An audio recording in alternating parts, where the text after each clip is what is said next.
안녕하십니까? 오늘 우리가 나눌 이야기는 갈등 속의 복입니다. 이는 눈에 보이는 평안이 아니라 어떠한 상황 속에서도 흔들리지 않는 약속에 대한 깊은 성찰입니다.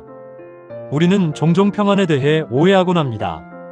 우리가 기대하는 복은 아무런 문제가 없는 상태에서의 평안이라고 생각하기 쉽습니다. 그러나 우리의 실제 현실은 갈등과 비교, 그리고 경쟁이 얽혀있는 복잡한 상황의 연속입니다. 가정의 긴장감, 마음의 불안, 사람들 사이의 경쟁 등 믿음으로 살아가는 사람들의 현실 또한 여전히 복잡합니다.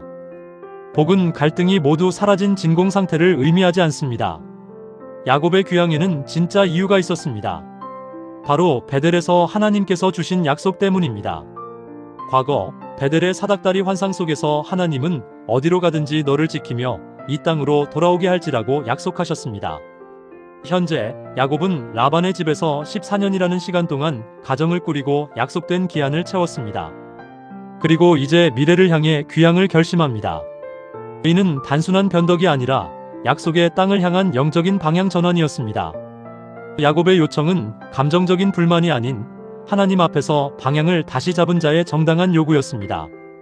이 장면에서는 정당한 요구와 계산된 회유가 충돌합니다.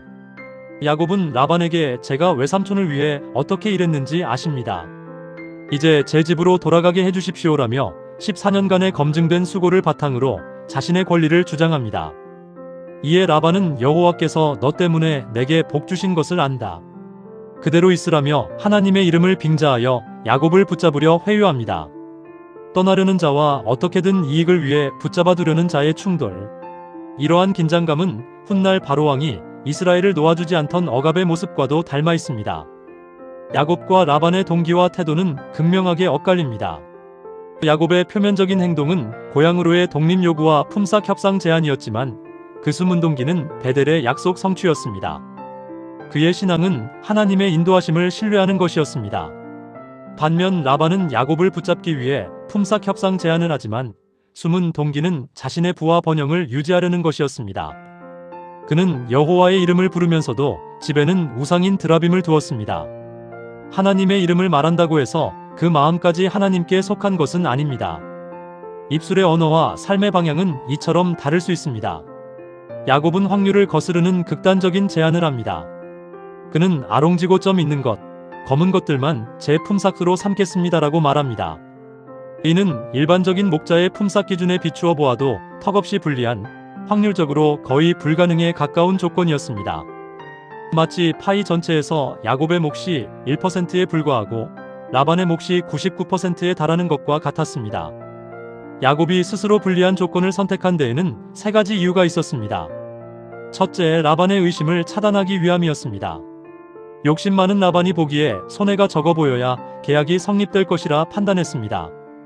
둘째, 정직함을 증명하기 위함이었습니다.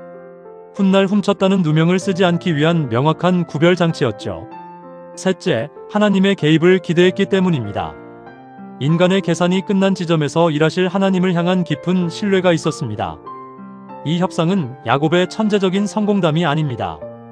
철저히 불리한 무대 위에서 하나님의 능력이 드러나도록 자리를 내어드린 것이었습니다. 그러나 라반은 여기서 멈추지 않고 출발선을 파괴하는 꼼수를 부립니다.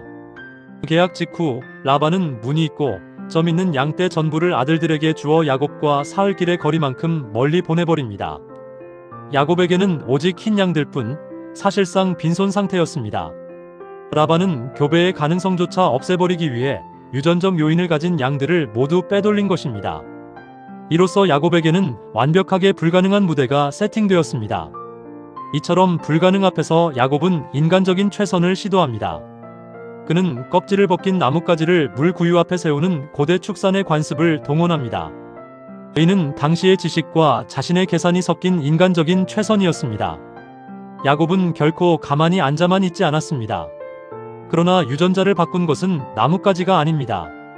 기적을 만들어낸 것은 야곱의 얄팍한 지식이나 부족한 시도가 아니었습니다. 야곱의 시도 위로 불가능을 뚫고 약속을 밀고 나가시는 하나님의 초자연적인 개입이 덮인 것입니다. 결과적으로 공의로운 역전이 일어났습니다. 14년간 야곱을 착취했던 라반에게 속했던 양들은 약한 것이 되었고 야곱에게 속했던 양들은 튼튼하게 번성하였습니다. 이것은 단순한 부의 이동이 아닙니다. 14년간 착취당한 자의 억울함을 갚아주시는 하나님의 섭리이자 공의였습니다. 그리고 언약이 현실이 되는 순간이 찾아옵니다. 성경은 이에 그 사람이 매우 번창하여 라고 기록합니다. 야곱이 우연히 벼락부자가 된 것이 아닙니다. 베델에서 하나님께서 약속하셨던 자녀와 땅 번성의 약속이 형체를 입고 현실로 나타난 것입니다. 이러한 경험을 통해 우리는 진정한 복을 다시 정의할 수 있습니다. 허상은 갈등과 문제가 전혀 없는 진공 상태를 복이라고 생각하는 것입니다. 그러나 진실은 갈등 한복판에서도 하나님의 언약이 무너지지 않는 것을 의미합니다. 상황이 모두 정리되어야만 복이 오는 것이 아닙니다. 흔들리는 현실 속에서도 상황에 끌려다니지 않고 약속 안에서 살아가는 힘, 그것이 성경이 말하는 진짜 복입니다. 그렇다면 당신의 시선은 지금 어디에 머물고 있습니까?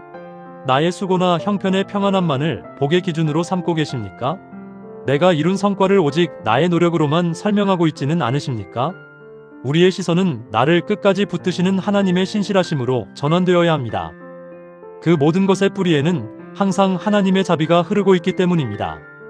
세상은 앞으로도 여전히 복잡할 것이며 당장 우리 얼굴에 웃음이 없을지도 모릅니다.